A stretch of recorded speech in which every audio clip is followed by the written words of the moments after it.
Welcome to my channel Ankita's kitchen. आज मैं आपसे शेयर करने वाली हूँ यूपी की एक फेमस डेजर्ट रेसिपी। आज हम बनाएंगे पराठे का हलवा। ये सुनने में थोड़ा अलग लग रहा है लेकिन बनाने में बहुत आसान है और खाने में बहुत टेस्टी है। बेसिकली मैं यूपी से हूँ तो सोचा आपसे भी ये रेसिपी शेयर करूँ। अगर आपको मेरा ये वीडियो पसंद आता है तो please hit the like button और वीडियो को लास्ट तक जरूर देखिएगा। बिना लेट के प्रोसेस स्टार्ट करते हैं। पराठा बनाने के लिए पहले डो तैयार करेंगे। इसके लिए मैंने यहाँ पे व्हीट फ्लावर लिया है और देसी घी। इसे एक बड़े बोल में ट्रांसफर कर लेते हैं।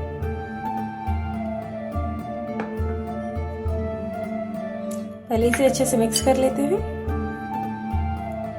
घी और आटा अच्छे से मिक्स हो गया है। अब इसमें थोड़ा थोड़ा पानी ऐड करके सेमी सॉफ्ट डो तैयार करेंगे। डो ना ज़्यादा टाइट होना चाहिए ना ज़्यादा सॉफ्ट होना चाहिए। डो रेडी है।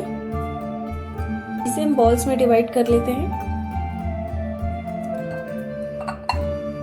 और एक बॉल लेंगे इस तरह से करके। ये देखिए मैंने यहाँ पे एक बड़ा सा बॉल लिया है क्योंकि पराठा थोड़ा सा थिक होना चाहिए। इसे सूखे आटे में थोड़ा सा डिप करेंगे और रोल कर लेंगे इस तरह से। पराठा रेडी है। यहाँ पे पहले ही तवा गरम होने के लिए रख दिया था। अब इस पे पराठा डाल देंगे और फ्लेम को मीडियम करेंगे। मीडियम फ्लेम पे इसे अच्छे से सेकेंगे। फ्लेम को बिल्कुल हाई ना करें नहीं तो पराठा कच्चा रह जाएगा। अब इसे पलट देते हैं और दूसरी साइड से भी अच्छे से सिकने देते हैं इसे। पहले इस साइड में थोड़ा सा घी लगा लेती हूँ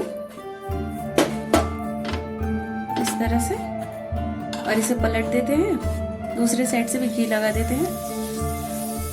अगर आपके पास बचा हुआ पराठा है तो उसे फिर से थोड़ा सा गर्म कर लें और उसे थोड़ा सा क्रिस्प कर लें। उसके बाद इसे हलवा बनाएं। आपके बचे हुए पराठे का एक अच्छा यूटिलाइजेशन भी हो जाएगा। इसमें बस पराठे को थोड़ा सा क्रिस्प करना होता है ताकि जब हम इसे ग्राइंड करें तो ये अच्छे से ग्राइंड हो सके।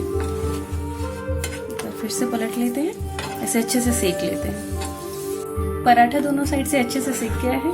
ये देखिए फ्लेम ऑफ कर देते हैं और इसे थोड़ा सा ठंडा होने देते हैं। पराठा अच्छे से ठंडा हो गया है। ये देखिए और काफी क्रिस्पी है ये। अब इसे मैं तोड़ लेती हूँ इस तरह से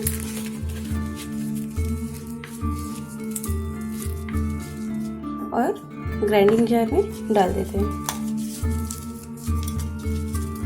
और इसे ग्राइंड कर लेते हैं। ग्राइंड कर लिया और ये देखिए हलवा बनाने के लिए एक पैन गरम करेंगे। इसमें डालेंगे घी। मैं यहाँ पे 1 टेबलस्पून घी ऐड कर रही हूँ। इसको थोड़ा सा मेल्ट होने देते हैं। अब इसमें ऐड करेंगे ये पराठा और इसे अच्छे से भून लेंगे। फ्लेम को भी मैंने लो रखा है। इसका कलर चेंज होने तक भुनना है। आप चाहे तो इसे थोड़ा सा बारीक भी कर सकती हैं। मैंने बहुत ज्यादा बारीकी से नहीं किया है। ये देखिए इसका कलर थोड़ा सा चेंज हो गया है। पराठा ऑलरेडी पका हुआ था, इसे ज्यादा नहीं भूनना। अब इसमें मैं ऐड कर रही हूँ मिल्क। यहाँ पर मैंने 1 कप मिल्क लिया है। इसमें पूरा नहीं ऐड करेंगे, पहले थोड़ा सा ऐड करके मिक्स कर लेते हैं इसे। इसके साथ इसमें शुगर ऐड करेंगे। मैं यहाँ पे 2.5 टेबलस्पून शुगर ऐड कर रही हूँ। आप अपने टेस्ट के हिसाब से करें। इसे मिला दें और फ्लेम को मीडियम कर दें। मीडियम फ्लेम पे लगातार चलाते हुए इसे हलवा कंसिस्टेंसी तक लाना है और ये बहुत ही टेस्टी बनता है। आप इसे एक बार जरूर ट्राई करिए। और अगर आपके पास बचे हुए पराठे हैं तो ये तो बहुत ही अच्छा यूटिलाइजेशन हो जाएगा उसका। हलवा थोड़ा सूख गया है। अब इसके साथ मैं इसमें ऐड कर रही हूँ थोड़े ड्राई नट्स। यहाँ पे कैश्यू और आमंड लिया है मैंने और यहाँ पे इलायची पाउडर। आप अपने पसंद के और भी ड्राई फ्रूट्स ऐड कर सकते हैं या बिना ड्राई फ्रूट्स के भी इसे बना सकते हैं। बस हलवा रेडी है। इसे अच्छे से मिक्स कर दें। हलवा रेडी है। अब यहाँ पे मैं 1/2 टीस्पून घी और ऐड कर रही हूँ। जब कभी भी आप किसी भी चीज का हलवा बनाएं तो फ्लेम ऑफ करने से पहले उसमें थोड़ा सा घी ऐड करें, उसे अच्छे से मिक्स करके फिर फ्लेम को ऑफ करें। इससे हलवा का टेस्ट और टेक्सचर दोनों बहुत अच्छा आता है। आप इसे एक बार जरूर ट्राई करिएगा। हलवा रेडी है। फ्लेम ऑफ कर देते हैं और इसे डिश आउट कर लेते हैं। इसे सर्व कर लेते हैं। और ये देखिए पराठे का हलवा बहुत ही टेस्टी बनता है। आप इसे एक बार जरूर ट्राई करिए और अपना फीडबैक देना ना भूलिए कि आपको मेरी ये रेसिपी कैसी लगी।